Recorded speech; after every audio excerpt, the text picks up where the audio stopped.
All right, everybody, welcome back. We are still in the Keys. This episode, we're going to talk about snorkeling. Like we mentioned in the last episode, Bahia Honda was just right up the road from us, next island over. Yeah, so, I mean, again, we like to keep these kind of short and sweet and, to the point. So our last episode did cover where we called home for the month of August. And it was great to have Bahia Honda just right down the road for snorkeling and honestly just sitting in the warm water.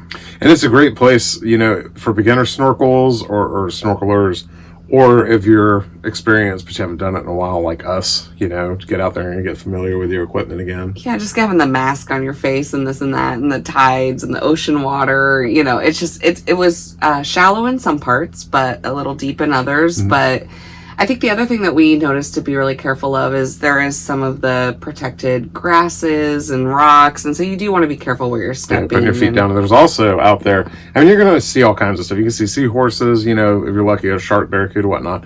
But we saw a lot. Or if you find $40 like I did. Oh, yeah, that's right. Chip did find $40 just hanging out in the ocean. But they have the queen conchs out there. You're not allowed to, pick them up or anything, but these shells are like this. They are huge. They were massive. I mean, it almost was shocking to see how big they were, so. And then the other thing we never could figure out, I guess, is with the snorkeling, we went 2 times, and the water was crystal clear. And we never could replicate that after that. We would go and the water would be really murky, or there'd be a storm surge, and there'd be the that weed grass, whatever that is, just floating around everywhere, all over the beach. Turtle grass or something. I don't know what they call it. Yeah. But reeds. That too. That was all floating around, and then also it would kick up the sand, and so it made it a little challenging. But it was also summer, and there were a lot of storms that would roll in, so we tried to kind of plan it in terms of high tide, low tide. We tried a few different things. Never could figure it out again. We just kind of got lucky, I guess, on the few times it was clear. Yeah. But there were, plenty of beaches to go to. We tried different locations around the park. And, some were better than others on other days. But honestly, we just loved sitting in that warm, 91 degree weather. Yeah, you'll see on the sign, 91 degrees. Temperature water, It was... I've never had ocean water quite that warm, and it was just nice. So if it was a cloudy day, we would just kind of sit and hang out and enjoy the ocean water, and it was awesome. So worth checking out. $8 to get into per vehicle, covers up to, I think it was a car full is what they say. So let's just say 4. And then there's a 50-cent surcharge for each person, which was a county tax. Yeah, but they also had another option where you could buy, especially with us being so close, we considered the Bahia Honda State Park Pass, which was $50 for the entire year. Or, you could do the entire Florida State Park Pass for, it was $125 or something. So a few options there if if you think you might just go for a day visit or multiple times we were with proximity. So All right, so let's jump into it, show you what we got.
One of the other things that we ended up doing was going to Looe Key Dive Center, and we caught a boat out to the Looe Key Marine Sanctuary?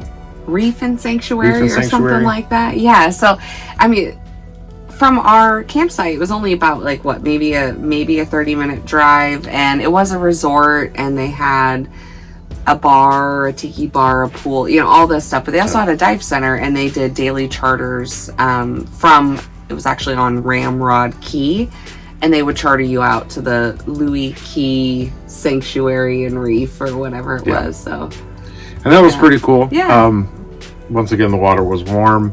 Yeah. We did see a barracuda. No sharks. What was that one fish you really liked? I really liked the parrotfish, and they were really colorful and had like colorful lips, and sometimes you could see them poo while you were snorkeling. Oh. And just get all this dust stuff coming out. Yeah, if your mask went green, for say there's a green cloud in front of your mask, you just got pooed on. Yeah.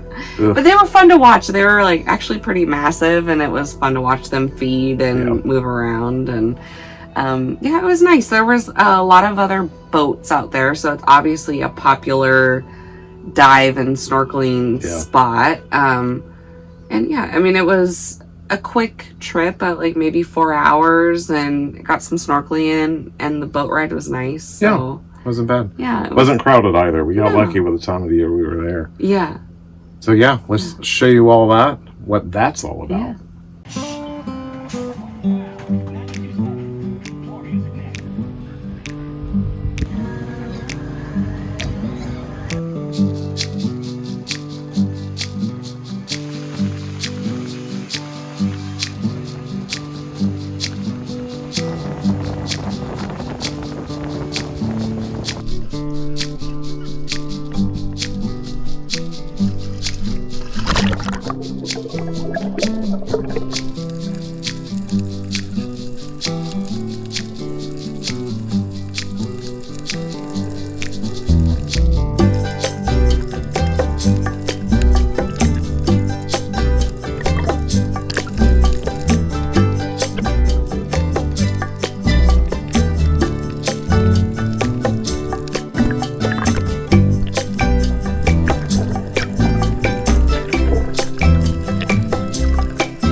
All right, thanks for watching. We'll catch you next episode. We went to Dry Tortugas, and that place is awesome. Yeah, so it involved a plane ride and lots of snorkeling. We had so much fun, so we can't wait to show you that too. And again, that'll be condensed and to the point. So make sure you like and subscribe so you can follow along, and we'll catch you on the next one.